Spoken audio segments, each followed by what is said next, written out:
You are nothing. You have always been nothing. Now sign the papers and disappear." Ethan Sterling slammed the divorce settlement onto the table, $50,000 in a second-hand apartment, then turned his back on his wife like she was already gone.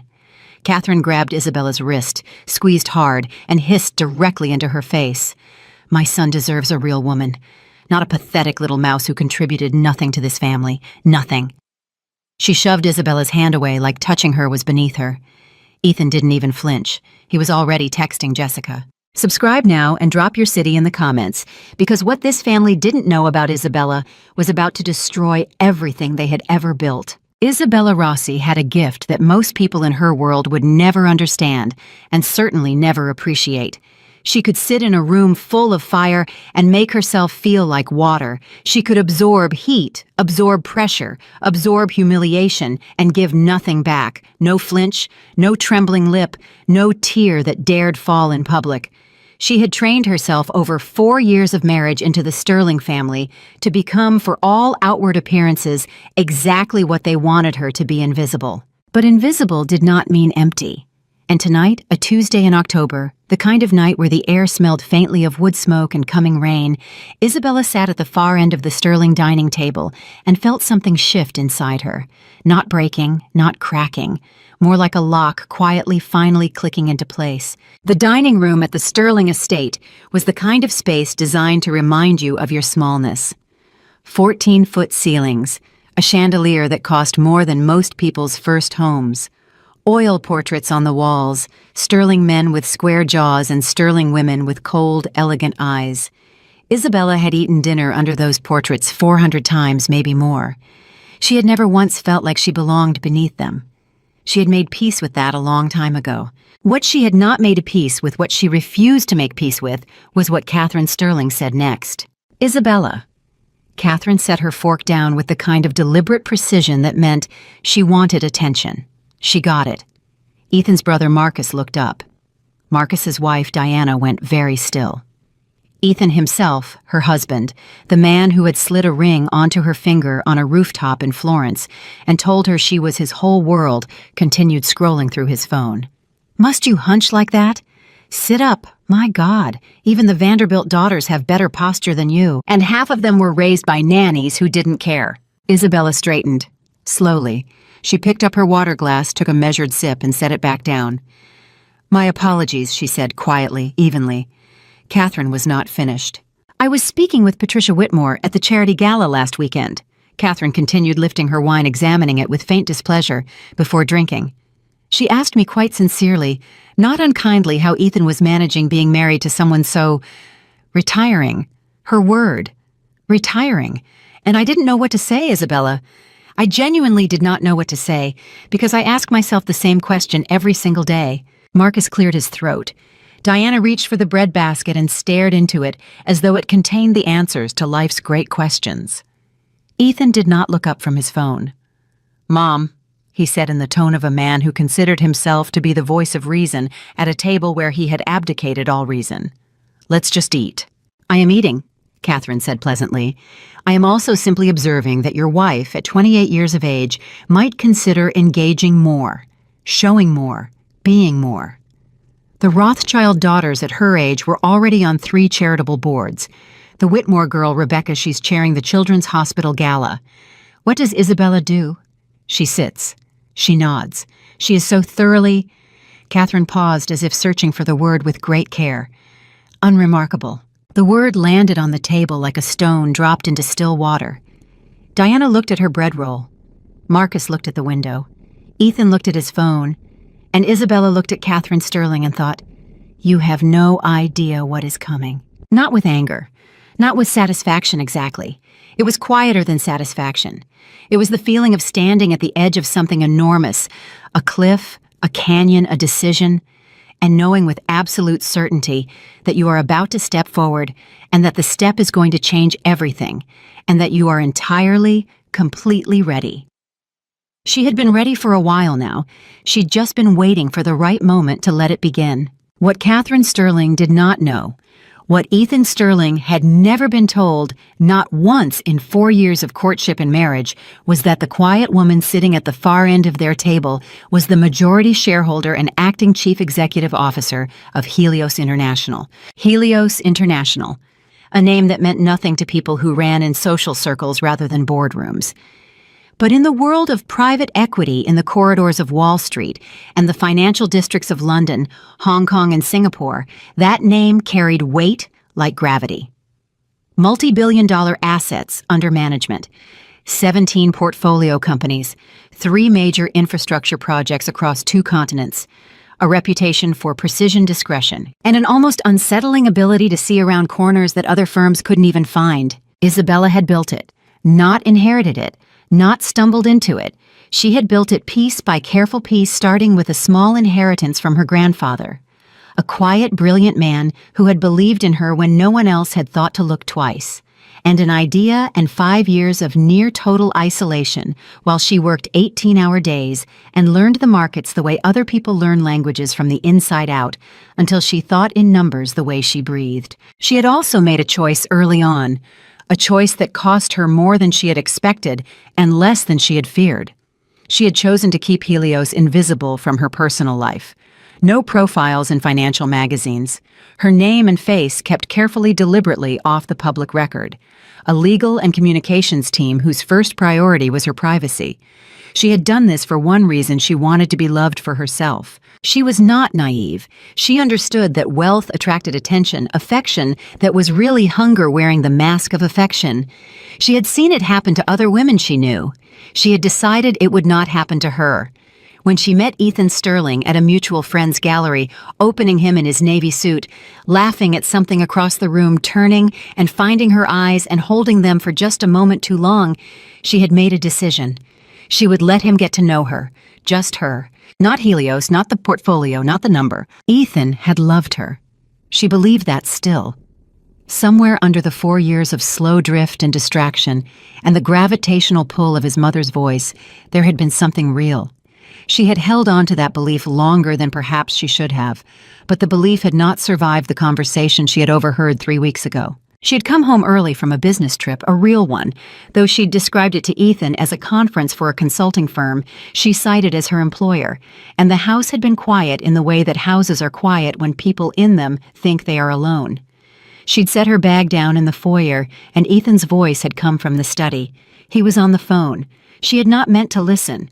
She had simply stood there, keys still in her hand, and heard him say, "She doesn't know anything about the business world. She never has. She's sweet, but she's not what I need going forward. I've outgrown it. I've outgrown her. The Vane deal is going to change everything, and I need someone beside me who can actually handle that world." Silence. Him listening. Then, "Yeah, Jessica understands what's at stake. She grew up in it. Isabella grew up in, I don't know, a 2-bedroom in New Jersey and a dream, and I respect that I do. But that's not my life anymore." Isabella had stood in the foyer for a long time after that. She had not cried. She had done something much more useful. She had pulled out her phone, opened a secure line to her chief counsel at Helios, and said 3 words, "Start Protocol Omega." That had been 3 weeks ago. Now she sat at this table under the portrait of a sterling patriarch who looked like he had never in his life doubted himself, and she listened to Catherine describe her as unremarkable, and she let it wash over her, and she thought, 3 more days, just 3 more days. "I want to talk about something," Ethan said. He put his phone down, actually put it face down on the tablecloth. That alone made Marcus look up. Ethan only put his phone down when he was about to say something he had rehearsed. "Now," Catherine said with mild surprise. "Now," Ethan said. He didn't look at Isabella right away. He looked at his wine glass, turned it once, and then looked at her. "Bella." She met his gaze, steady, open, giving him nothing. "I think we both know things haven't been right for a long time," he said. Isabella set her fork down. "I want a divorce." The dining room went so quiet that Isabella could hear the chandelier's electrical hum. Diana's hand froze halfway to her water glass. Marcus became extremely interested in his plate. Catherine to her credit, and Isabella gave her very little credit for, very much had the good grace to look somewhere between triumphant and uncomfortable, which was the closest the woman got to conflicted. Ethan, Diana said softly. No, we've talked about this, Ethan said, and the we was clearly not Isabella, which told her everything she needed to know about who had been doing the talking. It's the right thing. I'm having papers drawn up. The settlement is fair. I want this to be civil. What settlement? Isabella asked. Her voice was so calm that Ethan blinked. He had clearly expected tears, or silence, or a dignity-salvaging exit. He had not expected a question asked in the tone of someone reviewing a line item in a spreadsheet. $50,000, he said, and the apartment on Briarwood. The one we bought as an investment property, I'm signing it over to you. It's a good apartment, Bella. It's $50,000, Isabella repeated. And the apartment, he said, which is worth— I know what it's worth, she said. Something flickered across his face. Uncertainty, maybe. He pressed past it. I think that's more than fair given what she asked. Still calm, still even. He stopped. Given the circumstances. He finished, which was not an answer. Catherine leaned forward with the energy of someone who had been waiting for this moment for 4 years and was going to enjoy every second of it. Isabella, darling, let's be honest with each other. Ethan has been incredibly generous. You came into this marriage with very little, and you're leaving it provided for. A lesser man would have offered considerably less. A lesser man, Isabella said. Yes, Catherine said, with the satisfaction of someone landing a finishing blow. You were always somewhat out of your depth here, dear. We all saw it. I'm sure even you saw it. There's no shame in that. Not everyone is built for this kind of life. Isabella looked at Catherine for a long moment. Then she looked at Ethan. I'll sign the papers, she said. But I want to do it at Helios International headquarters. My attorneys will arrange everything. Does Thursday work for you? Ethan frowned. Helios International, what's that?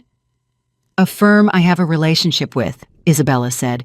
They have a private legal suite. It's more convenient than doing it through a public notary. He shrugged. Fine, Thursday. Good, Isabella said. She picked up her fork and continued eating. Catherine watched her with narrowed eyes. There was something in Isabella's composure that snagged some quality she couldn't name, couldn't categorize. She had expected tears. She had expected pleading. She had prepared in her meticulous way for a scene. But Isabella simply ate her dinner, folded her napkin at the end of the meal, and said goodnight to the table as though she were leaving any other dinner on any other Tuesday. She was in her car, the understated dark sedan she drove, instead of the Rolls-Royce she kept at Helios when her phone buzzed. Sebastian. Her chief of staff, her right hand, the man who had been with Helios since year 2, and who understood the company the way a surgeon understands a body. Protocol Omega is fully assembled, he said. All board notifications sent, legal team briefed. The Apex Solutions documents are ready for presentation. And I've confirmed Ethan Sterling's firm has in fact been pursuing the vain deal they've been trying to close it for 7 months. They can't. They're running low on liquidity. I know, Isabella said. You want to tell me how long you've known? Since May, she said. Sebastian made a sound that was half laugh, half exhale. And you just let them keep struggling. I needed to know if he'd tell me, Isabella said quietly. About the business problems, about Jessica Vane, about any of it. I needed to know what he'd choose to share with his wife. And he chose to share nothing. A brief silence. Thursday, Sebastian said. They won't know what hit them. No, Isabella agreed. They won't. She drove through the darkened streets past the lit windows of houses where people were doing ordinary things, watching television, washing dishes, arguing about something small, and then forgetting they had argued. For a moment, she let herself feel the weight of it. 4 years. 4 years of Sunday mornings that were sometimes lovely and sometimes hollow. 4 years of trying and hoping and deciding to be patient. 4 years of sitting at a table being called unremarkable by a woman whose son she had loved more than that woman would ever understand. Grief was the honest word for what moved through her then. She didn't pretend it wasn't grief. She let it have 30 seconds, maybe 40 as she drove, and then she put it away. Because she was Isabella Rossi. And she had work to do. The Helios International headquarters occupied the top 4 floors of a building that made a statement without shouting all dark glass and clean geometry, the kind of architecture that said power without needing to explain itself. The lobby was quiet at this hour, but the security team nodded as she came through, and the elevator took her directly to the executive suite on the 42nd floor without her needing to press a button. Sebastian was already there as he always was when she needed him to be. Tall, precise, with the kind of face that showed nothing unless he decided to show it. He had a tablet in his hand and a full pot of coffee on the credenza, and when she walked in, he said simply, "Board has approved all 3 motions. The Apex equity transfer is ready to execute on your signal." "Good," she said. "There's one more thing." He paused. "Richard Vane is flying in Thursday morning. He's planning to be at the signing." Isabella stopped. "Richard Vane himself." "He thinks Ethan Sterling is about to become family," Sebastian said. "He's coming to celebrate." Isabella was quiet for a moment. Then something moved across her face that Sebastian had learned over the years to recognize. It wasn't a smile exactly. It was more like the expression of a chess player who has just watched their opponent move their queen into exactly the position where it was always going to be captured. "Good," she said again. "Let him come." She stood at the window of the 42nd floor and looked out at the city, the lights, the traffic far below the rivers of motion that never fully stopped. Somewhere out there, Ethan Sterling was probably calling Jessica Vane right now, telling her it was done, telling her the quiet wife had accepted the terms, telling her Thursday was just a formality.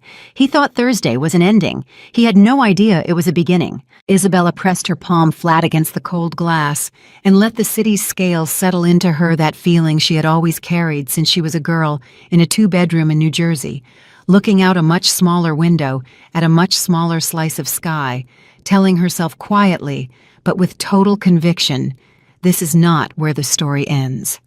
This is just where it starts. She was right then.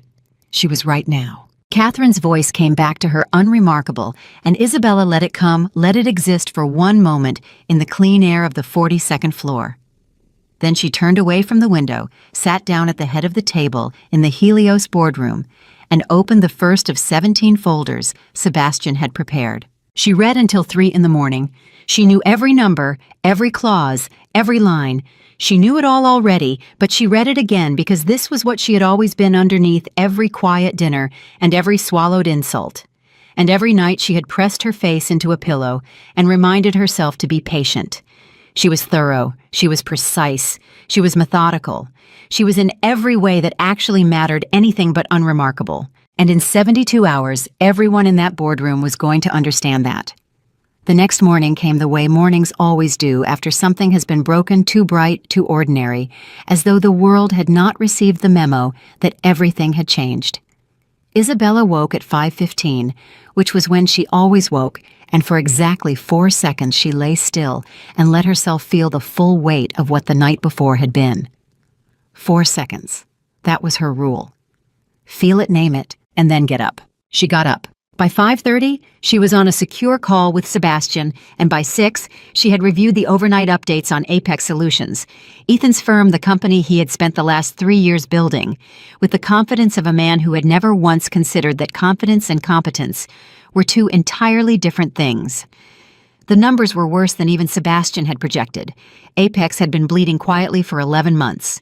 Ethan had hidden it from his board, from his partners, and most critically from Richard Vane, whose daughter he was planning to marry, and whose investment he was counting on to stop the hemorrhage. "He needs the Vane deal to survive," Sebastian said over the phone.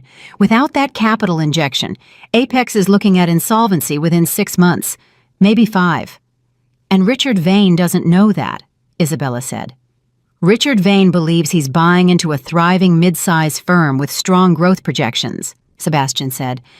"The projections Ethan showed him were creative."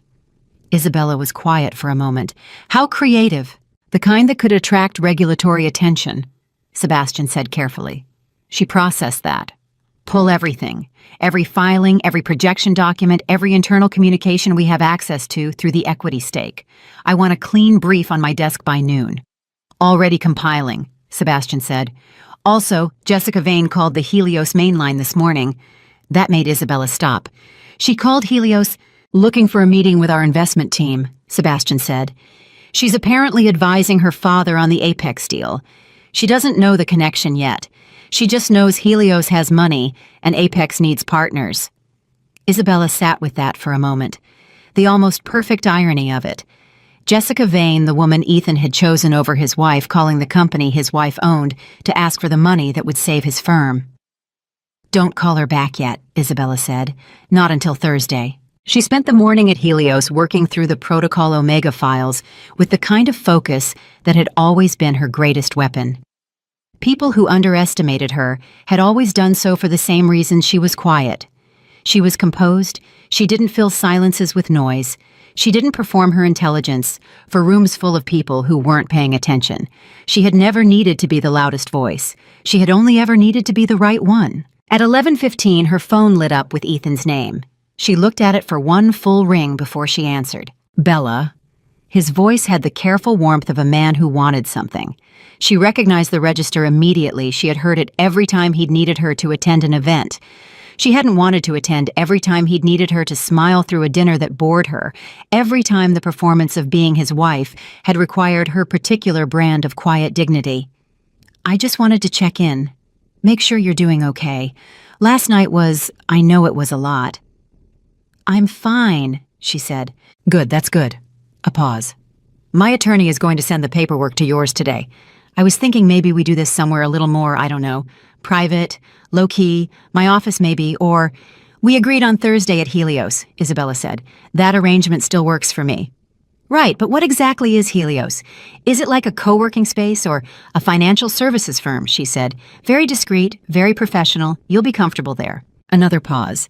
She could hear him deciding whether to push back. He decided not to. Okay, yeah, Thursday works. Good, she said. See you then, Ethan. You? She hung up, and for a moment she simply held the phone in her hand and thought about the man on the other end of it.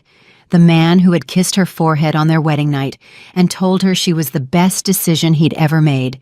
The man who 11 months later had stopped asking her questions. The man who had called her a nobody from New Jersey to another woman on a phone call he didn't know his wife could hear. She set the phone face down on the desk. She had work to do. What Isabella did not know what Sebastian found out at 12:43 that afternoon, and brought to her immediately with an expression that was professionally neutral, but around the eyes slightly alarmed, was that Catherine Sterling had made 3 phone calls that morning. The first was to her personal attorney. The second was to the Sterling family's private banker. The third was to a woman named Gloria Ashworth, who was a real estate attorney and who specialized in asset protection. Catherine, it seemed, had sensed something. Not the full truth, she was nowhere near the full truth, but something. Some quality in Isabella's composure the night before that had scratched at her in the hours after dinner. Catherine Sterling had not built and maintained the Sterling social dynasty for 30 years by being stupid. She was wrong about almost everything that mattered, but she was not stupid. She's trying to move assets, Sebastian said, setting the folder on Isabella's desk. The estate. She's attempting to transfer the deed into a family trust this week. Isabella looked at the folder. Then she looked at Sebastian. Can she complete it before Thursday? Not if we file the lien today, he said. Isabella held his gaze for 3 seconds. File it. Sebastian nodded and was on his phone before he'd fully turned around. The lien was based on a debt that Ethan had never told Catherine about, a business loan he'd taken 18 months ago using the Sterling estate as collateral without fully disclosing the terms to his mother. He had been servicing the interest payments barely, but the principal was staggering. And 6 weeks ago, that debt had been quietly purchased by a holding company. A holding company whose ultimate beneficial owner, if anyone had ever been motivated to trace the paperwork through 4 shell layers in 3 jurisdictions, was Isabella Rossi. She had bought her husband's debt. She had done it months ago before the overheard phone call, when she'd first noticed the irregularities in Apex's public filings, and begun to understand what kind of trouble he was in, and more importantly, what kind of man he had decided to be about that trouble. She had bought it not knowing exactly how she would use it. She had bought it because in business, and Isabella had learned this, learned it the hard way. Learned it in the way you only learn things that cost you something. You do not wait for the moment to arrive. You build the moment. You assemble it piece by piece with patience and precision, and you keep building until there is no gap between what you have prepared and what you need. She had been building for a long time. Catherine's attorney called Helios at 2:15 fishing. He didn't know he was calling Helios specifically. He thought he was calling a creditor's representative, and he did not introduce himself as Catherine's attorney. He introduced himself as a financial consultant, making general inquiries about the Sterling debt instrument. Isabella took the call herself. I understand, she said pleasantly, that you're calling on behalf of a party interested in the current status of a collateralized debt obligation. Is that correct? A brief hesitation on the other end. That's yes, essentially. The debt is current in terms of interest payments, Isabella said. However, I should inform you that the principal is callable at the lender's discretion under the terms of the original agreement, and the lender is presently reviewing all options. Any asset transfer by the borrower or associated parties during this review period would constitute a potential breach of covenant. Silence. I'd advise your client, Isabella continued in the same warm professional tone, not to take any action with respect to the collateralized property until this review is complete. That would be the prudent course. The man on the other end cleared his throat. I'll convey that. Wonderful, Isabella said. Have a lovely afternoon. She set the phone down and looked out the window at the city, and she let herself feel just briefly the particular satisfaction of watching a chess piece stop moving. Catherine wasn't going to move the estate. Not now. Not in time. The window Catherine had thought was open had just closed quietly and precisely from the other side. At 4 o'clock, Marcus Sterling called. This surprised her. Marcus was the brother who had always existed in the background of the Sterling family drama, present, aware, and carefully uninvolved.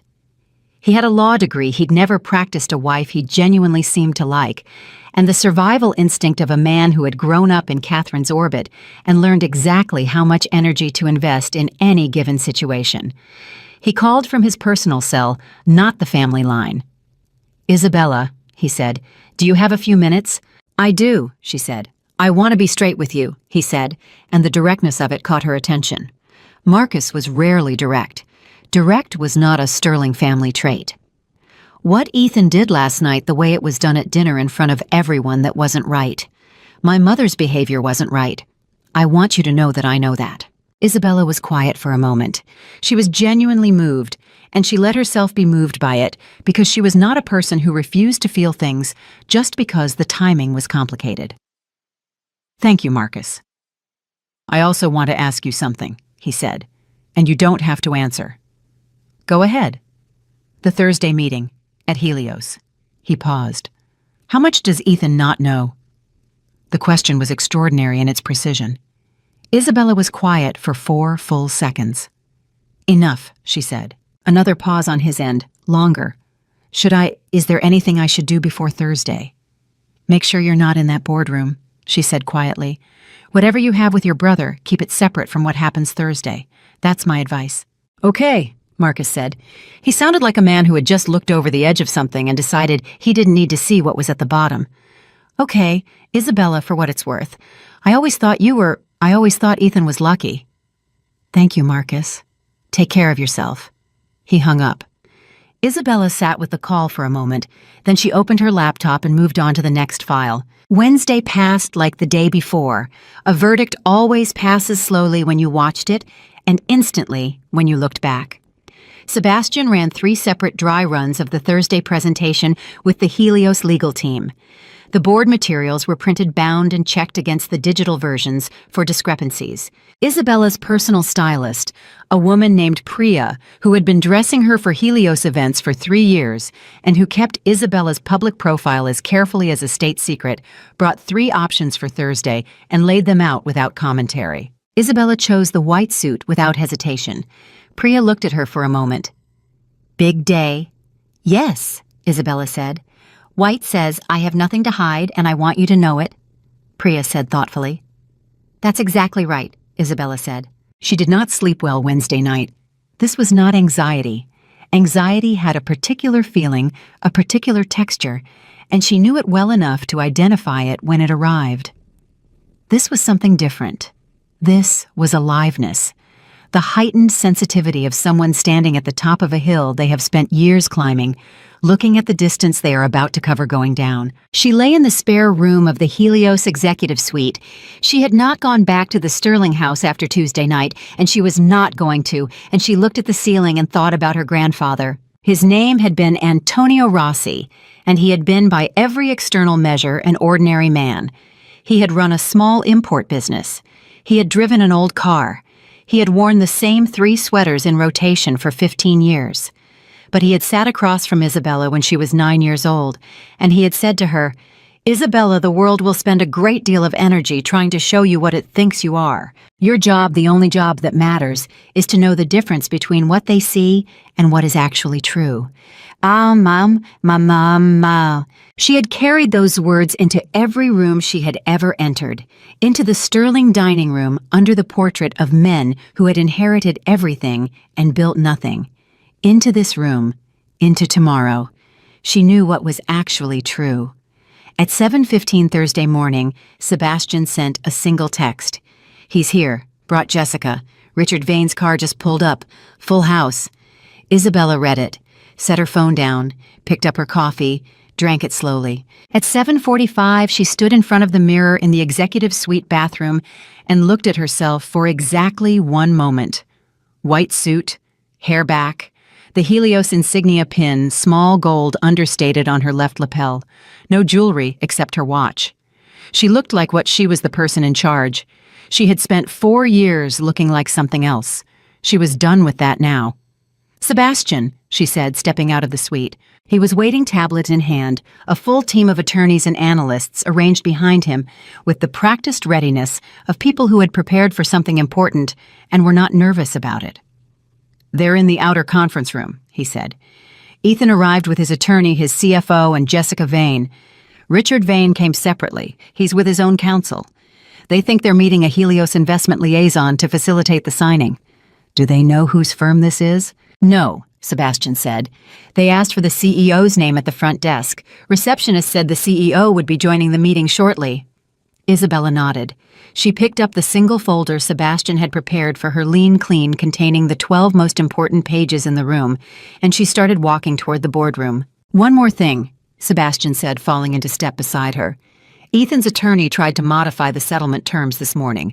He sent over an amendment wanted to add a non-disclosure clause, specifically preventing you from discussing the terms of the marriage or the divorce with any media or business contacts."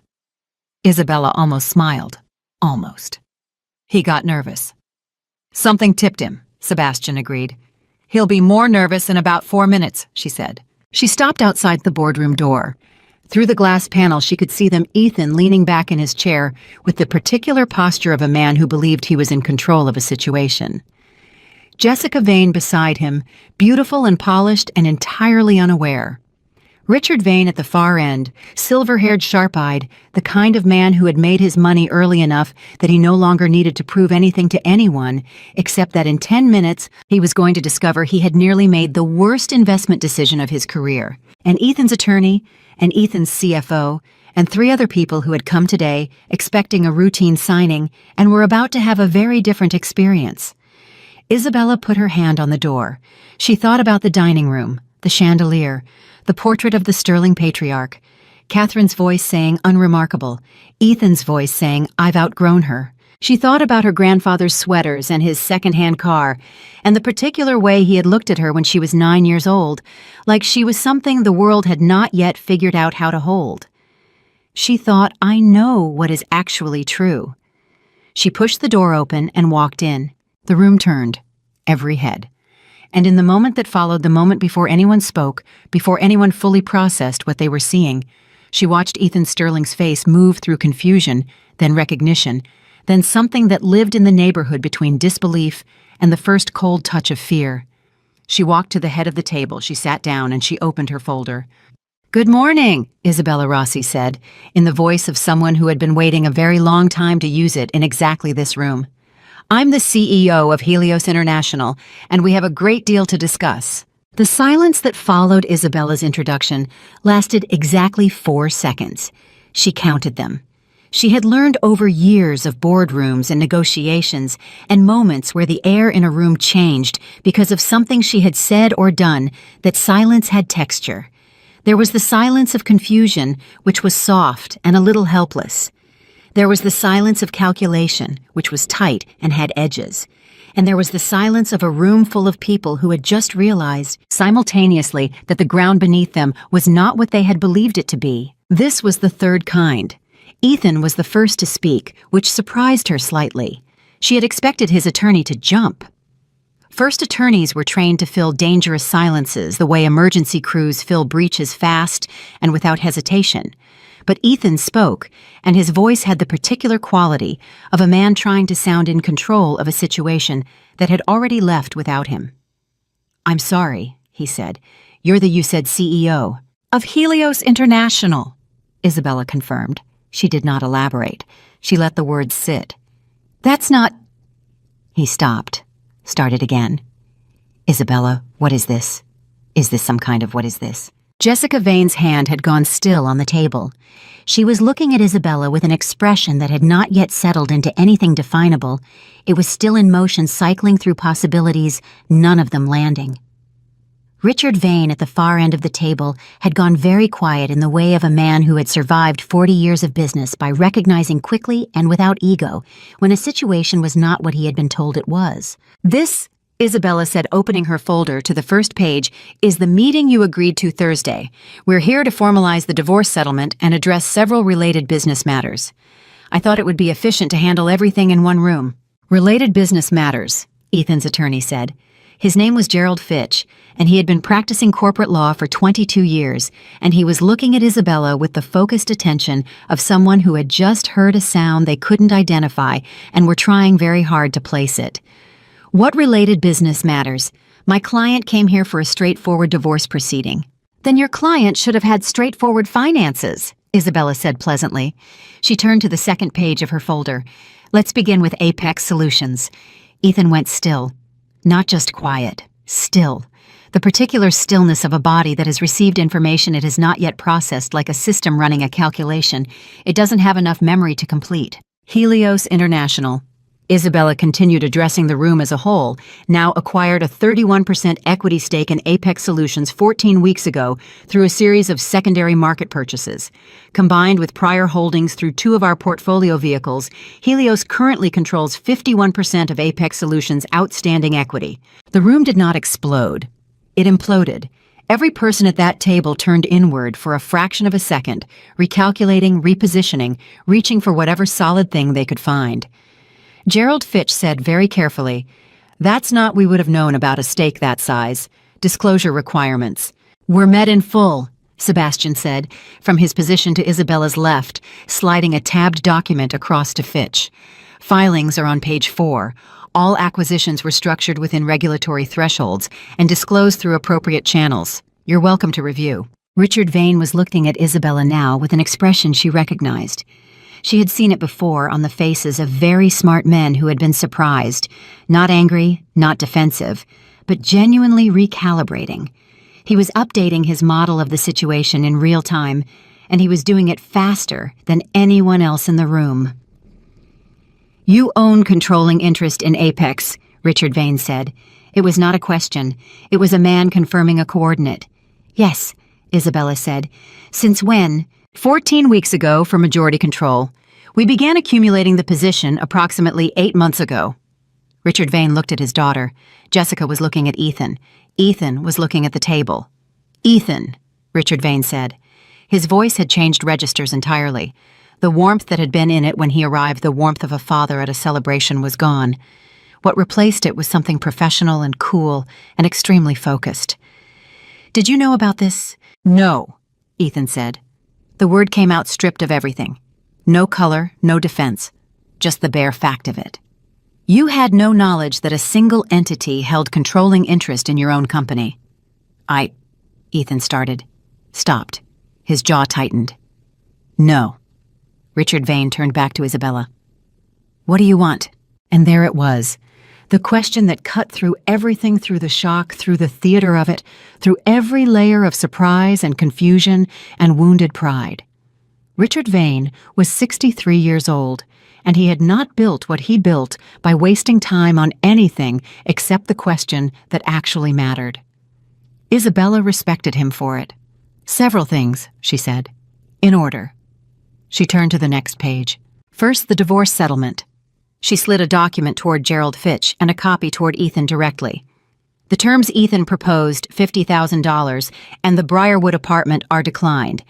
The revised settlement, which my attorneys have prepared, reflects an equitable division of marital assets, including a proportional claim on Ethan's equity position in Apex Solutions, which as of this morning is valued at— She paused for exactly one beat. Considerably less than Ethan has represented to his investors.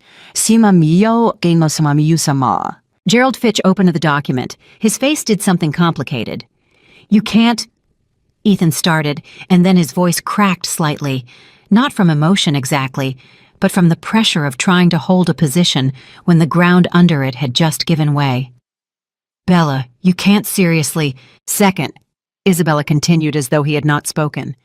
Apex Solutions Board will be notified today of the change in controlling ownership, as majority shareholder Helios will be exercising its governance rights effective immediately. That includes a full audit of the company's financial representations for the last 18 months. Jessica Vane made a sound that was almost inaudible, a small involuntary intake of breath. The audit, Isabella said, looking briefly at Richard Vane, will be of particular interest to any party who has received financial projections from Apex's management team in the context of an investment decision. Richard Vane sat back in his chair very slowly. How bad is it? The projections Apex presented to your team overstated revenue by approximately 40% and omitted a significant debt obligation collateralized against personal and family assets. Isabella glanced at Gerald Fitch. Your client's attorney can brief him on the specifics. The documentation is in the packet Sebastian is distributing now. Sebastian moved around the table, placing bound folders in front of each person with quiet efficiency. Isabella watched the room absorb it. She watched Gerald Fitch flip to the financials and go very still. She watched Richard Vane open his copy and begin reading with the speed of a man who had done exactly this kind of analysis hundreds of times and could extract the critical numbers in under 60 seconds. She watched Jessica reach for Ethan's arm and then stop herself, her hand pulling back, caught between the instinct to comfort and the dawning awareness that comfort was not what this moment called for. And she watched Ethan. He was not reading his packet. He was looking at her, just looking at her with an expression she had never seen on his face before, not in 4 years of marriage, not in the 2 years of courtship before that. It was layered and difficult to name. There was something like shock in it, obviously. But underneath the shock, there was something raw, something that looked, if she was being honest with herself, like the beginning of understanding. Like a man seeing for the first time the actual dimensions of something he had thought he knew. She looked back at him steadily, and she gave him nothing. Not cruelty, not satisfaction, just the clear, even regard of someone who knew exactly where she stood. Ethan, Gerald Fitch said quietly, leaning close, I need to speak with you privately before— No, Richard Vane said. He had set down the packet. His voice had the weight of a closing door. We're not taking a recess. I want to understand something. He looked at Isabella. The debt obligation on the family estate, that's held by one of your vehicles. Through a holding company, yes, Isabella said. When did you acquire it? 7 months ago. Richard Vane absorbed this. Before the divorce. Yes. Before he told you he wanted a divorce. Yes. Richard Vane looked at Ethan with the expression of a man who has invested significant emotional energy in a direction and discovered that the map he was using was wrong. You were planning to bring my daughter into a marriage where your company was insolvent, your family estate was leveraged against a debt you hadn't disclosed, and your wife— He stopped. He seemed to decide something. Your wife controls your company. The sentence landed in the room like something physical. Jessica said, Dad— Not right now, Jessica, he said, not unkindly, but with a finality that was not open to negotiation. Ethan stood up. It was a sudden movement, not violent, but abrupt enough that everyone in the room shifted their attention to him at once. He pushed back from the table and walked to the window, and for a moment, he just stood there facing away from the room, shoulders tight, hands at his sides. The posture of a man trying to hold himself together in a room full of people who were watching him fail to do it. Isabella waited. How long? Ethan said, still facing the window. How long have you been at Helios? I founded Helios, she said. 9 years ago. He turned around. You founded it? Yes, 9 years ago. He did the math visibly. We met 6 years ago. Yes. You were already the CEO of a— He stopped. Something moved across his face. Why didn't you tell me? The room was absolutely silent. Every person at the table had gone still because something had just shifted in the quality of the conversation. It had moved from boardroom to something more human, more exposed, and no one quite knew what to do with that. Isabella closed her folder. She folded her hands on top of it. And for the first time since she had walked into the room, she let something real into her voice. Not anger, not triumph, something quieter and more honest than either of those things. "Because I wanted to know if you would love me," she said. "Just me. Without the company, without the assets, without any of it. I wanted to know if what we had was real." The silence that followed was different from all the previous silences. It was the silence of a room that had been expecting a chess match and had just watched something entirely different happen. Gerald Fitch was looking at his notepad. Richard Vane was looking at his hands. Sebastian was looking at the wall. Jessica Vane was looking at Isabella with an expression that had cycled through everything and landed unexpectedly. Somewhere in the vicinity of something Isabella could only describe as recognition. Ethan said nothing for a long time. When he spoke, his voice was different, smaller and more honest and about 6 years too late. "Was it real?" "It was," Isabella said. "For a long time it was." She opened her folder again, because that was all she was going to give him. The truth plain and complete, and then back to work. She had not come here to have the conversation they should have had 18 months ago. She had come here to do what needed doing. "Third item," she said, and her voice was professional again, clean and even. "Ethan's position at Apex Solutions. As controlling shareholder, Helios is exercising its right to remove the current CEO and board chair effective today.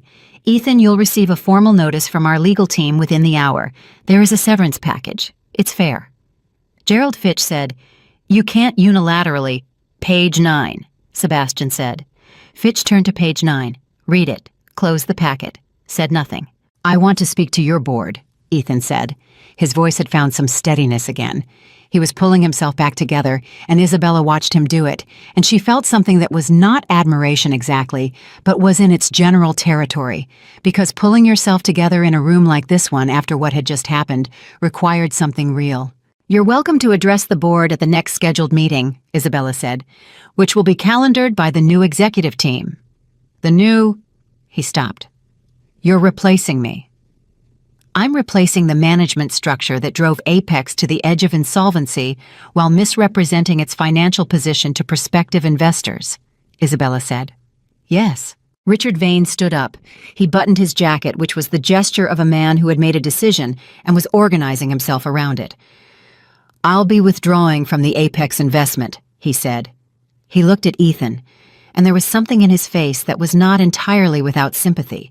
A recognition, maybe, that the man standing across the room from him was not a villain exactly, but was someone who had made choices and was now standing fully inside the consequences of them.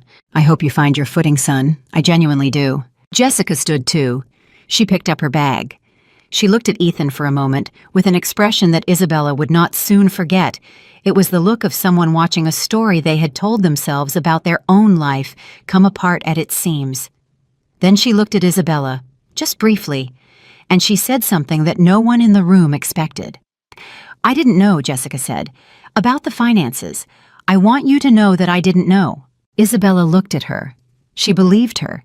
She believed her because the expression on Jessica Vane's face was not the expression of a woman performing innocence, but of a woman who was genuinely, viscerally disoriented. "I know," Isabella said. Jessica nodded once, very slightly, then she followed her father out. Gerald Fitch gathered his papers and leaned close to Ethan. "We need to talk. Not here." "Give me a minute," Ethan said. Fitch looked at him, looked at Isabella, gathered his papers and moved to the far side of the room. Ethan walked toward Isabella, not aggressively, not with any particular agenda she could read. He walked the way people walk when they are not entirely sure what they're going to do when they get there. He stopped on the other side of the table. She was still seated. He was standing. Neither of them spoke for a moment. "The apartment on Briarwood," he said finally. "The 50,000. I thought I was being generous," Isabella finished. He closed his eyes briefly. "I was going to say reasonable." "I know. I didn't know any of this." "No," she said, "you didn't." He looked at her for a long moment, and then he said something she had not expected, something she had not prepared for, something that arrived without warning, and landed in a place she had thought was sealed. "I'm sorry, Bella. Not for the divorce. I think—" He paused. "I think we were done before either of us admitted it, but for the way I did it, at the table, in front of everyone, I'm sorry for that." Isabella was quiet. She felt the apology move through her, the way things move through you when they are true, and when they arrive too late, and when you have already moved past the point where they could change anything, not painlessly, but cleanly. "Thank you," she said. He nodded. He picked up the settlement document, the one her attorneys had prepared, the real one, not the insult he had brought to her Tuesday night. He looked at it for a moment. Then he looked at her one last time with the eyes of someone seeing something clearly for the first time, while understanding that clarity at this juncture was a gift he had given himself too late. He signed it. He set the pen down. He walked out. The boardroom held its silence for a moment after he left. Sebastian appeared at Isabella's elbow. "2 calls waiting," he said quietly. "New Apex board candidates and the estate matter." "The estate matter," she said. "That's next." She stood. She straightened her jacket. She picked up her folder. Outside these windows, somewhere on the other side of the city, Catherine Sterling was sitting in the Sterling estate, waiting for news, conducting herself with the certainty of a woman who had never once imagined that the world could be arranged in a way that did not center her. She was about to find out differently. Isabella walked out of the boardroom and down the corridor toward the elevator, and Sebastian fell into step beside her. And the Helios team followed, and she felt the particular sensation she had felt as a girl, looking out that small window, at that small slice of sky, the sensation of a story in motion, the feeling of knowing exactly where you are going and understanding bone deep that you have already done everything required to get there. The elevator opened. She stepped in. The doors closed. The drive to the Sterling estate took 22 minutes. Isabella knew because she had made it hundreds of times in the early years with her hand in Ethan's, watching the city thin out into the kind of neighborhoods where the houses sat far back from the road, and the trees were old enough to have witnessed several generations of people believing they were permanent. She had made that drive in happiness, and in quiet, and in the particular loneliness of a marriage that was becoming something other than what it had promised to be. She had made it in every emotional weather a person could experience. She made it now in the back of a Helios car, Sebastian beside her, reviewing documents on his tablet, 2 attorneys in the vehicle behind them, and a stillness inside her that was not coldness. She was careful about the distinction, but clarity. The kind of clarity that comes when you have done the hardest thing, and everything that follows is simply the completion of what the hardest thing made necessary.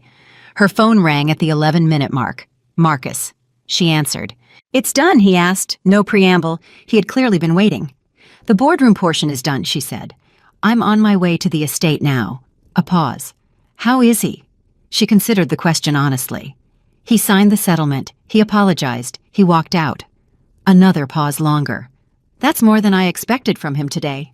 "Me too," she said, and she meant it. She meant Isabella. Marcus's voice had something in it she hadn't heard from a Sterling in 4 years, something unguarded and genuine. "My mother doesn't know what's coming. I want to be honest with you. I tried to reach her this morning to tell her to just be decent, be a human being about this. She didn't listen. She said—" He stopped. "What did she say?" "She said you were probably going to come crawling back to ask for more money, and that she had already instructed the staff not to let you pass the front gate." Isabella absorbed this. "She said that this morning." "About an hour ago." "All right," Isabella said. "Thank you for telling me, Marcus." "I'm not going to be there," he said. "I want you to know that's a choice I'm making deliberately. Not because I don't support what you're doing, but because watching my mother get that news, I can't be in the room for it. I just can't." "You don't have to be," Isabella said. "Take care of yourself." She hung up and looked out the window and thought about Marcus Sterling, a man who had spent his whole life in the gravitational field of a family that rewarded performance over honesty, and who had somehow quietly managed to hold on to a version of himself that knew the difference. She hoped he would be all right. She genuinely did. At the 14-minute mark, her lead attorney, Claire Donnelly, called from the second car. "The lien filing is confirmed and recorded," Claire said, without greeting, because Claire operated at a pace that made pleasantries feel like obstacles. The deed transfer Catherine attempted this morning was rejected at the county level. The filing came in after the lien was already on record. She cannot move the estate. Her attorney knows. He was notified 40 minutes ago. He's called our office 3 times. I haven't returned the calls yet. "Return them after we arrive," Isabella said. "My favorite kind of call to return," Claire said and hung up. The car turned through the stone gates of the Sterling estate at 10:47 in the morning. Isabella noticed the gate was open, which meant Catherine had not yet received the full picture from her attorney. The instruction to bar Isabella from the property had not been operationalized because Catherine at this moment still believed she was managing a situation she understood. She was managing a story she had written in which Isabella was the minor character who had overplayed her hand and would shortly be escorted back to wherever minor characters went when the important people were finished with them. That story was about to be rewritten by its actual author. The car stopped. Isabella stepped out. The morning air was sharp and clean, the kind of October air that felt like a new document blank waiting. She straightened her jacket, the white suit still clean after the morning's work, the Helios pin catching the light. Sebastian came up beside her. Claire's car pulled in behind. 4 people total, which was exactly enough, and not one person more than necessary. The front door opened before they reached it, not Catherine. One of the household staff, a woman named Rosa, who had worked at the estate for 11 years, and who had, in Isabella's experience, always treated her with the quiet dignity that the family itself had rarely extended. Rosa looked at Isabella, then at the group behind her, then back at Isabella, and something moved across her face, not surprise exactly, more like a recognition, like a person who has been watching a particular story for a long time and has just seen the chapter they always suspected was coming finally arrive. "Mrs. Sterling," Rosa said. "Rosa," Isabella said warmly. "Is Catherine in the sitting room?" Rosa said. I should tell her I'll announce myself," Isabella said. "Thank you." She walked through the front entrance of the Sterling estate for what she understood with complete clarity was the last time she would walk through it as a person requesting access. She had spent 4 years walking through this door at the pleasure of this family. She would not be doing that again. The sitting room was off the main hall through a set of double doors that Catherine always kept partly open because she liked Isabella had observed to be aware of movement in the house. Catherine Sterling's relationship with control extended to architecture. She arranged herself in spaces where she could see what was coming. Not this time. Isabella pushed the doors open. Catherine was seated, dressed impeccably as always, a cup of tea on the side table, her phone in her hand. She looked up with the expression of a woman who had been expecting someone else entirely, and for one unguarded fraction of a second, before her composure snapped back into place. Isabella saw something real on Catherine Sterling's face, something that lived close to alarm. Then the mask came up. "Isabella," Catherine said with the measured pleasantness of someone performing civility for an audience. "I wasn't expecting you. Rosa should have—" "I let myself in," Isabella said. She did not sit. She stood in the center of the room and let the moment have its proper weight. "I won't take much of your time, Catherine. I know you're busy." "I am, actually. I have a lunch." "You'll want to reschedule it," Isabella said. She nodded to Claire, who stepped forward and placed a document on the side table next to Catherine's tea. "That is a formal notice regarding the debt instrument secured against this property. As of this morning, the holder of that instrument is exercising its right to call the principal." Catherine looked at the document. She did not pick it up immediately. She looked at it the way you look at something you don't want to touch, because touching it makes it more real. "I don't know what you think you're—" "The debt was taken out 18 months ago," Isabella said. "Ethan used the estate as collateral for a business loan. He did not fully disclose the terms to you. The current outstanding principal is $4,300,000 due in full upon the lender's election to call. The lender has elected to call it. Today." Catherine's face moved through something complicated and arrived at an expression Isabella had never seen on it before. Not the cool contempt she wore for people she dismissed. Not the warm authority she performed for people she wanted to impress. Something stripped and undefended, something that was the face underneath all the other faces. "That's not possible," Catherine said. Ethan wouldn't. He did, Isabella said, not with cruelty, with the plain, unembellished delivery of a fact. He needed capital for Apex, and he used what was available. He made a business decision, and he didn't tell you about it. I imagine that's difficult to hear. Catherine picked up the document now. Her hands, Isabella noticed, were steady. The woman had remarkable physical control, whatever else could be said about her. She read the first page, then the second. Her jaw tightened. "Who is the lender?" Catherine said. Not a question. The voice of someone who already suspected and needed to hear it confirmed. "A holding company called Meridian Anchor Capital," Isabella said, "which is a vehicle of Helios International, which I own." The silence was total. Catherine set the document down very carefully with the precision of someone controlling an impulse to throw it. She looked at Isabella, really looked at her possibly for the first time since Isabella had entered the Sterling family's orbit 6 years ago. And what Isabella saw in that look was the specific vertigo of a person whose entire map of the world has just been revealed as wrong. "You?" Catherine said. One word, packed with 6 years of assumptions, every single one of them incorrect. "Me," Isabella confirmed. "You own Helios International." "I founded it. I've run it for 9 years. I am the majority shareholder and CEO. Catherine stood up.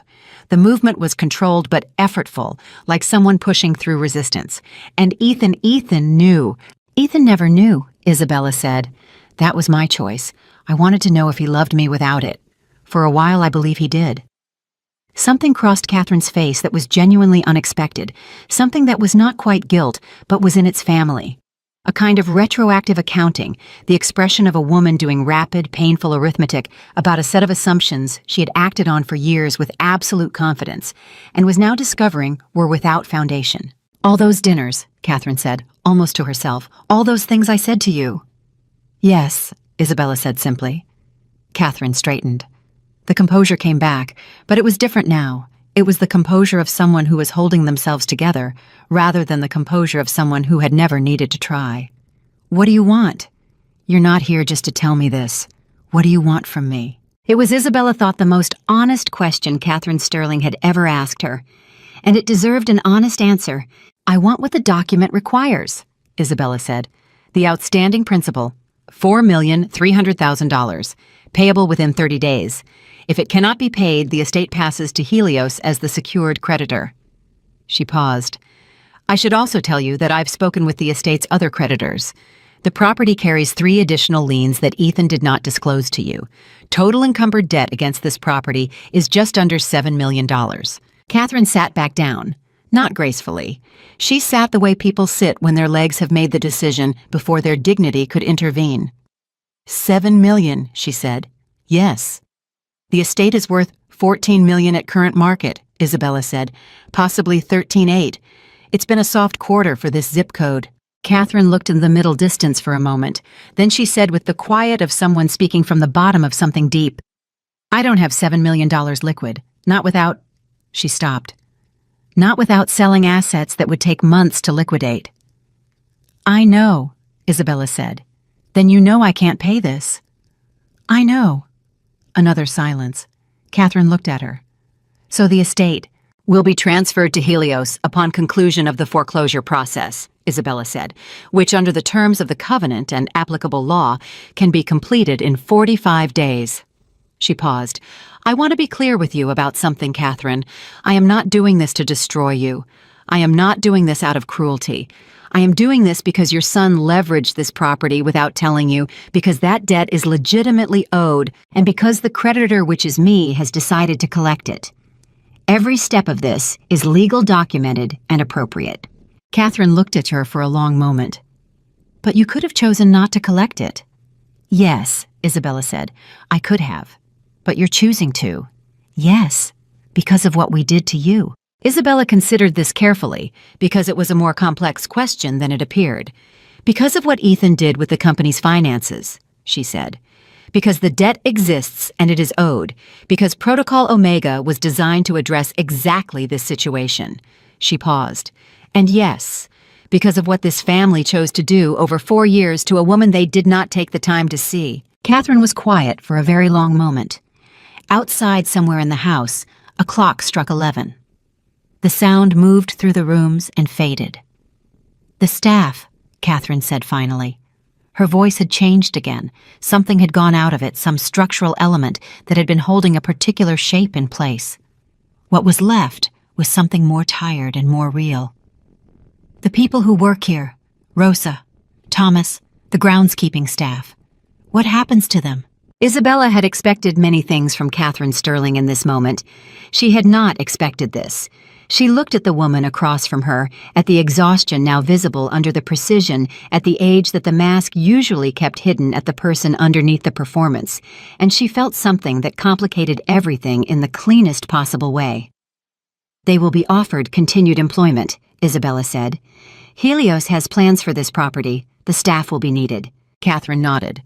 One small, stripped-down nod that contained nothing performative. "What kind of plans?" "That's the next conversation," Isabella said.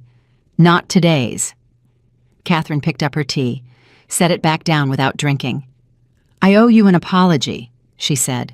The words were extraordinary in their plainness. No qualification, no asterisk, no delivery mechanism designed to minimize the content. Just the sentence set down in the room like something Catherine had been carrying for longer than today and had finally put on the table. "I called you unremarkable," Catherine said, "at dinner Tuesday. And before that, there were many dinners before that. Many things I said." She was not looking at Isabella. She was looking at the window.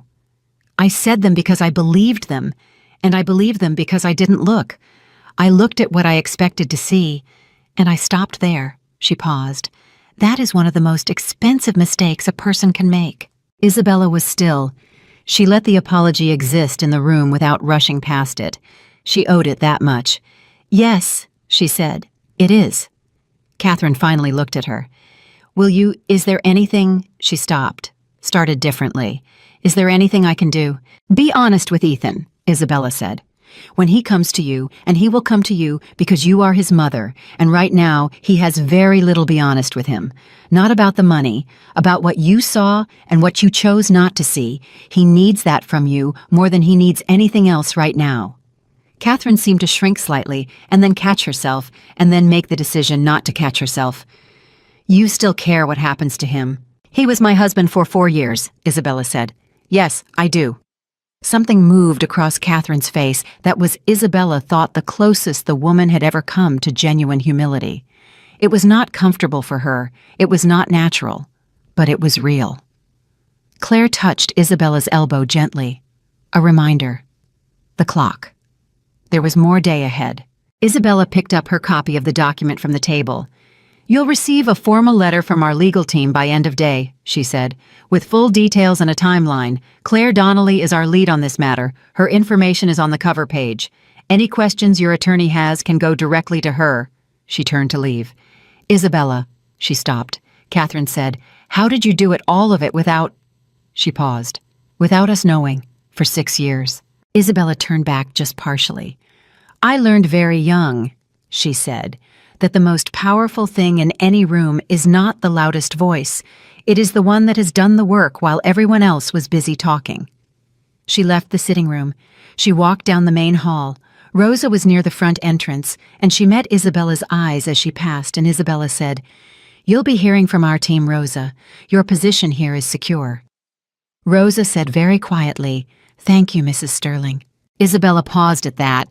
Mrs. Sterling. A name she was in the process of leaving behind. She thought about it for exactly 1 moment. Then she smiled genuinely warmly and said, "Isabella, just Isabella." She walked out the front door. The air was still sharp, still clean. Sebastian was waiting at the car. He looked at her face and did what he always did, read it accurately and adjusted accordingly, which in this case meant saying nothing and simply opening the door. She got in. The car moved down the drive. Isabella did not look back at the house, but she felt it behind her, all $14 million of stone and history and inherited certainty, all of it now subject to a different kind of authority than it had ever known. She did not feel triumphant. She had expected to feel triumphant, and she did not. What she felt was something more serious and more complete than triumph, something that had no clean single word but was in the territory of done. Rightfully done. done with integrity and without malice, done in the full light of everything she knew about herself and everything the situation required. Her phone buzzed.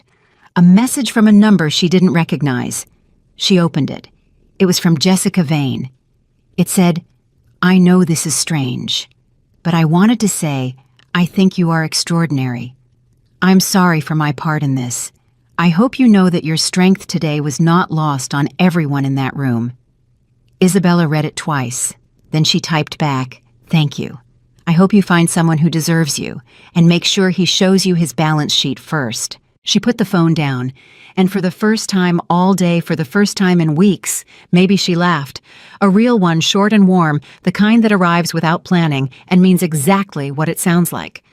Sebastian looked at her from the corner of his eye. "Good news, unexpected news," she said, "which is sometimes better." He nodded, apparently satisfied with that. Outside, the Sterling estate disappeared behind the tree line. The city reappeared gradually, its density building, its noise filtering back in its 10,000 overlapping stories, resuming their forward motion. Isabella had one more thing to do, one more piece of Protocol Omega that was not about Ethan, not about Catherine, not about debts or equity stakes or boardrooms or signed settlements. One final piece that was about something entirely different, something her grandfather would have understood immediately, because it was the kind of thing he had always told her was the difference between justice and revenge. She opened her laptop. She pulled up the file Sebastian had labeled with characteristic economy of language, simply after. She read through it one more time, even though she knew every line. The proposal for the Sterling estate land, the architectural plans, the partnership with 3 nonprofits she had been quietly funding for years, the staffing plan, the timeline, a community garden, built on the grounds of the Sterling estate. Open to the public, operated in partnership with a local children's foundation, designed specifically to serve the residential neighborhoods that lay just beyond the tree line, the neighborhoods that had always existed in the shadow of places like the Sterling estate, invisible to the people inside as she had been invisible to them. She would turn the thing that had been used to diminish people into something that fed them. It was not a small gesture. It was not a symbolic one, not merely. It was a real thing with real resources behind it that would do real good for real people for as long as it was maintained. And she would make sure it was maintained. She had already structured the endowment. She closed the laptop. The car merged onto the highway. The city opened up ahead of them, enormous and indifferent, and full of every kind of story, simultaneously the way cities always are. Somewhere in it, Ethan Sterling was sitting with his attorney, trying to understand what the next chapter of his life looked like. Somewhere in it, Catherine Sterling was sitting with a document and the specific weight of realizing that the story she had told herself was not the true one. Somewhere in it, Marcus Sterling was doing whatever Marcus did when the family's gravity temporarily lost its pull on him. And here in this car moving forward was Isabella Rossi, founder, CEO, the woman they had looked at for 6 years and chosen not to see. She was done being invisible. She was done being patient in the way that diminishes you. She would always be strategic. She would always be measured.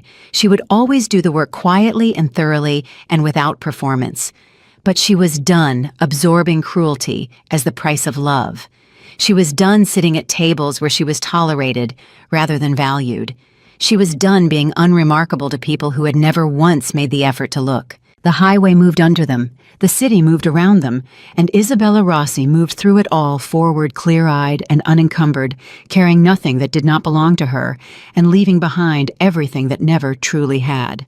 3 weeks after Protocol Omega concluded, the financial press ran its first story about Helios International's acquisition of controlling interest in Apex Solutions. The headline was dry and technical, the kind of language that meant everything to people who spoke that language and nothing to anyone else. But inside the story, buried in the 4th paragraph, was a single sentence that Isabella read 3 times, not because she needed to read it 3 times, but because she wanted to. The firm's CEO, Isabella Rossi, declined to comment on the personal dimensions of the transaction. She had declined because there was nothing she needed to say. The transaction itself had said everything. Sebastian brought her the article at 7 in the morning, the way he brought her everything without ceremony, without editorializing, placed on the corner of her desk with a cup of coffee she had not asked for, but always wanted. She read it, set it aside, and went back to the quarterly review she had been working through. There was always more work. That was the thing about building something real. It did not pause for its own story. But the world, it turned out, was not finished with Isabella Rossi's story quite yet. The call came at 9:43, not Sebastian's line, her direct line, which fewer than 30 people in the world had access to. The number on the screen was one she recognized but had not seen in 2 years. A woman named Diane Carmichael, who was the editor of a financial publication that Isabella respected precisely because it did not traffic in gossip dressed as analysis. Diane was rigorous, fair, and honest, which in the current media landscape made her something close to rare. Isabella answered. "I'm not calling for a story," Diane said immediately, which was the kind of opening that made Isabella trust her more, not less. "I'm calling because something is happening, and I thought you should know before it becomes public." "Go ahead," Isabella said. "Gerald Fitch, Ethan Sterling's attorney, has been making calls," Diane said, quietly, to 3 publications, including mine. He's suggesting that the Apex acquisition was improperly structured, that there are disclosure violations. He's using the word retaliation in connection with the divorce. Isabella was quiet for exactly 1 beat. "And you're telling me because I read the filings," Diane said. "All of them. Your team's paperwork is immaculate. There is no story here for anyone who does their homework. But not everyone does their homework, and Fitch knows that, and he's counting on someone picking this up before they check the details." A pause. "I wanted you to have a heads up." "I appreciate that, Diane." "One other thing," Diane said. "For what it's worth, off the record completely, what you did with the Apex acquisition was one of the most precisely executed corporate moves I've seen in 15 years of covering this industry. The structure, the timing, the legal architecture, it was extraordinary." There was that word. Not the way Catherine had used its opposite. The real version, from someone who knew what it meant. "Thank you," Isabella said. She hung up and called Claire Donnelly before the call had been over 10 seconds. "Fitch is making noise," she said. "Prepare a preemptive legal response to any disclosure challenge. I want it ready before close of business." "Already drafted," Claire said. "I've been expecting this since Thursday." "Of course you have," Isabella said. By 10:15, Claire's team had sent formal correspondence to Fitch's office, making clear in the specific language that attorneys use when they want to communicate certainty without aggression that any public claim of impropriety would be met with a defamation action supported by documentation that would make Fitch's position professionally untenable. The correspondence also noted in a single clarifying paragraph that the filings in question had been reviewed by 2 independent compliance firms prior to execution and had been found to be without deficiency. Fitch did not call back. The noise stopped before it started. At 11, Isabella received a different kind of call entirely. "Ethan." She almost didn't answer. Not from avoidance, she was done with avoidance, had left it behind, somewhere on the highway 3 weeks ago, but because she was genuinely uncertain what there was left to say between them that the boardroom hadn't already said. She answered on the 4th ring. "I'm not calling to fight," he said immediately. His voice was different from the boardroom version, more tired, more stripped. The voice of a man who had spent 3 weeks sitting inside a new and unwelcome version of his own story. I needed to ask you something." "Ask," she said. "The new management team at Apex," he said. "Martinez and the people your team brought in. They've been good. I've heard from a few of the staff. The culture is better already. They're not scared anymore." A pause. "I didn't know they were scared." Isabella said nothing. "I didn't know a lot of things," Ethan said. "About my own company, about what kind of leader I was being." His voice tightened slightly, not with anger, but with the specific effort of a man saying something true that he had not previously found the courage to say. "I was telling people the story I wanted to be true instead of managing the reality that was actually there, and I let that happen for a long time." "Yes," Isabella said, not to punish him, because it was true and because she thought he needed someone to confirm it rather than soften it. "The severance was fair," he said. "I want you to know I know that." "Okay. I'm going to figure out what comes next," he said. "I don't know what that is yet, but I'm going to figure it out." "I believe you," she said. And she did. Whatever Ethan Sterling was or wasn't, he was not a man without the capacity to grow. He had simply spent years in an environment that rewarded him for not bothering. Bella. He used the name quietly, like something he was setting down carefully. Was there a moment before the overheard call, before all of it was there, a moment where you thought about just telling me about Helios? She thought about it honestly. Yes, she said, about 18 months ago. I almost told you. I had decided I was going to, actually. And then Apex started having problems, and you didn't tell me about it. You came home every night and said everything was fine, and I knew it wasn't, and I realized— She paused. I realized I had already started waiting for you to trust me, and you hadn't. And I understood something about us that I hadn't been willing to understand before. Silence on his end, long enough that she thought the call had dropped. I should have told you about Apex, he said. Yes. I was ashamed, he said. I thought if you knew I was struggling, you'd— He stopped. Think less of you, she finished. Yeah. Ethan, she said, and her voice was quiet and without any edge. I built a company from nothing, in a bedroom with a laptop and my grandfather's inheritance. I know what struggle looks like. I would never have thought less of you for it. The silence this time was different. Softer and sadder, and full of the particular weight of things understood too late to be useful. Take care of yourself, she said. That's what I want for you, actually. You too, Bella, he said. You too. She hung up and sat for a moment with the conversation settling around her. It was not closure in the clean cinematic sense. Real things rarely closed cleanly, and she had enough respect for reality not to pretend otherwise. But it was something. A door not slammed but shut properly with both hands, the latch catching right. She opened the Apex file on her laptop and pulled up the Week 3 operational report from Elena Martinez, the CEO, her team had installed. It was excellent. Tight, honest, solutions-oriented. Elena was asking the right questions and not dressing the answers up. The company had stopped bleeding. It had not yet healed, but it had stopped bleeding, which was the necessary first thing. Isabella made 3 notes in the margin and sent it back with a message that said, "Strong work. Keep going." Then she closed the laptop and went to lunch. By herself at a small restaurant 2 blocks from Helios that she had been going to for years, where the food was honest and the tables were small and no one knew her name or cared what she did for a living. She had a bowl of soup and bread and a glass of water, and she sat by the window and watched the city move, and she let herself simply be in it without agenda, without the next item on the list pulling at the edge of her attention. She had not done that in a long time. Just sat. Just been. It lasted 40 minutes, which was more than she had managed in months and less than she probably needed, and it was enough. The groundbreaking for the Sterling Estate Community Project happened on a Saturday morning in November, 5 weeks after Protocol Omega concluded. Isabella had not issued a press release. She had not invited media. She had invited the 3 nonprofit partners, the project architects, the landscape team, the staff from the estate, Rosa and Thomas and the others, who were now on Helios's payroll as the project's first employees, and the board of the Children's Foundation that would operate the community garden program. 41 people total. The right 41 people. Sebastian was there, which was not surprising. What was surprising was Marcus, who appeared at the edge of the gathering 20 minutes before the groundbreaking, was scheduled looking slightly uncertain about his reception.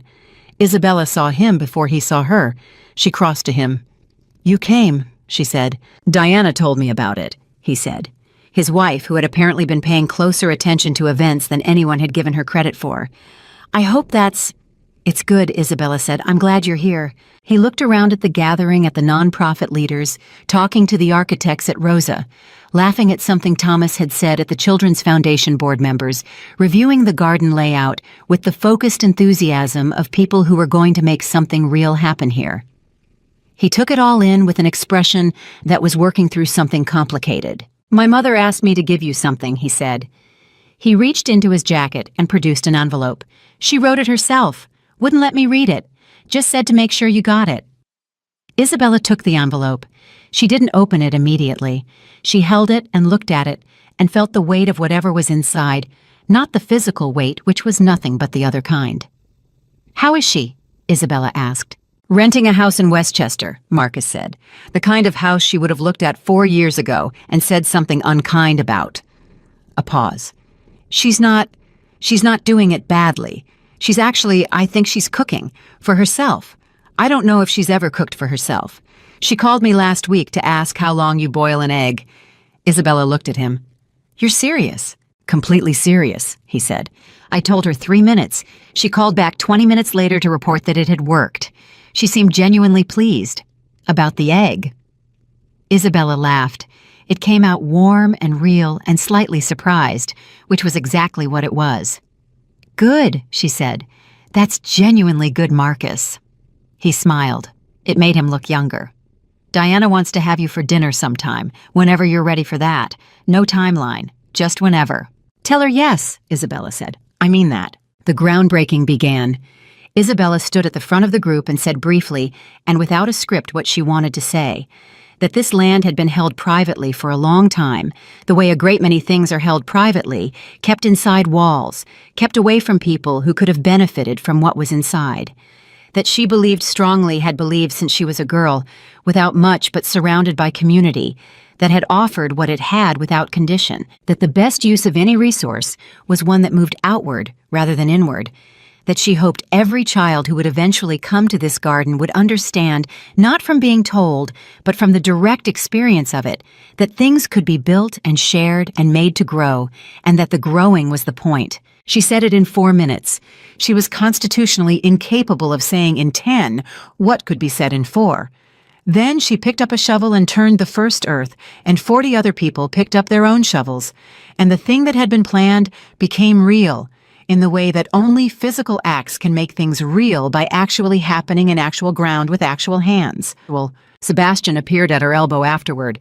Financial Times wants a comment on the Apex quarter-over-quarter projections, he said, and the Meridian team is asking about the next fund close. Tomorrow, she said. Both of them. Today is this.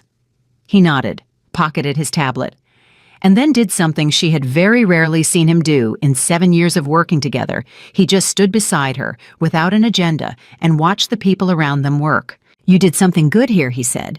Not professionally, just honestly. We did, she said. All of us. She opened Catherine's letter that evening, sitting in the Helios executive suite, with the city visible through the dark window, the lights of it spread out below like a second sky. The letter was handwritten on personal stationery, and it was 3 paragraphs long, and Isabella read all 3 paragraphs twice. The first paragraph was an apology, not the performative kind that uses 15 sentences to say what could be said in 1, and not the kind that qualifies itself into near meaninglessness. It was direct and specific, and named the actual things that had been done and said, including the dinner where the word unremarkable had been used, including the years of dismissal and the assumption of inferiority, and the cruelty that had dressed itself as social standard. Catherine Sterling, writing in her particular precise cursive on stationery that had her initials on it, had written, I was wrong about you. I was wrong in the specific ways I have described, and I suspect I was wrong in additional ways I am not yet intelligent enough to name. I am sorry. The second paragraph was shorter. It said, I understand that what happened was the result of choices my son made, and choices I made, and choices that were beyond either of our making. I do not ask for anything in return for this letter. I am writing it because a woman I apparently failed to see for 6 years has now, without asking for credit, arranged for the estate where I spent 30 years of my life to be used to feed children. I find that I cannot not write to her. The third paragraph was 2 sentences. It said, my son told me what you said to him, about being honest with him about what I chose not to see. I am working on that. Isabella folded the letter. She held it in her hands for a moment. Then she placed it carefully in the top drawer of her desk, not filed away, not processed into the administrative machinery of her life, but held, kept, because it was real, and real things deserve to be kept. She thought about her grandfather. She thought about him the way she often did in moments of completion, not with sadness, but with a kind of living gratitude, the kind that pulses instead of aching. He had not lived to see Helios. He had not lived to see any of it. But she had called him from that bedroom 9 years ago, working 18-hour days with her laptop and his inheritance, and an idea that everyone she knew thought was beyond her reach. And he had said, "Isabella, do the work. Just do the work." The rest of it follows the work always, if the work is honest. The rest of it had followed. All of it. In the weeks that followed, several things happened that Isabella noted without ceremony and moved past because she had learned a long time ago that the point of any victory was not to stand in it, but to use it. The Apex operational results improved for the second consecutive month under Elena Martinez's leadership. The debt load was being restructured responsibly. 73 jobs that had been at risk were secured. Isabella received a brief email from Elena that said simply, "The team is starting to believe in the company again. I thought you'd want to know." She wrote back, "That's the whole game. Well done." The community garden project broke ground formally, and the first phase of construction began on schedule. The Children's Foundation announced a partnership with 2 local schools to incorporate the garden into their science curriculum. 14 families from the surrounding neighborhoods signed up for the first community membership cohort in the first week. Diana Martinez, not to be confused with Elena, though Isabella noted with some private amusement that she had managed to surround herself with capable women named Martinez, had Isabella over for dinner in the 3rd week of November. It was a small, warm gathering. Marcus made a pasta that he was clearly proud of and that deserved the pride. They talked about things that had nothing to do with the Sterling family history, or Protocol Omega, or any of it about a book Diana had just read, about a city Marcus had always wanted to visit, about a question someone asked about what Isabella had wanted to be when she was young. Rich, Marcus guessed with the self-aware humor of someone who had grown up in money and understood its actual texture. "Free," Isabella said. "I wanted to be free." Marcus looked at her. "Are you?" She thought about it honestly, the way she thought about everything. She thought about the 42nd floor, and the groundbreaking, and the letter in her desk drawer, and the call with Ethan and Diane Carmichael's voice saying extraordinary, and the 40 minutes of soup and bread at the small restaurant where no one knew her name. "Yes," she said. "I think I am. She drove home that night in the Rolls-Royce, the real one from the Helios garage, which she had kept carefully off the stage of her personal life for 6 years, and which she now drove without concealment, without apology, with the simple directness of someone who has decided to stop performing smallness for people who were not paying attention anyway. The city moved past the windows, vast and lit and indifferent, and she moved through it. And she felt the particular peace of a person who is exactly where their choices have brought them and can account for every one of those choices and would, on reflection, make most of them again. Not all of them. She would have told Ethan sooner, not about Helios necessarily, but about what she was seeing in the marriage. She would have had the hard conversation earlier, before it calcified into distance, and then contempt, and then a divorce served over Tuesday dinner, like something that had gone cold. She had been patient in ways that served her professionally and cost her personally, and she was willing to own that without making herself the villain of it. She was not a villain. She was not a saint. She was a woman who had built something extraordinary from something ordinary, who had loved and been hurt and responded with precision rather than destruction, who had turned a moment of cruelty into a structure of lasting good. Her phone buzzed on the seat beside her. Sebastian. Because Sebastian never fully stopped.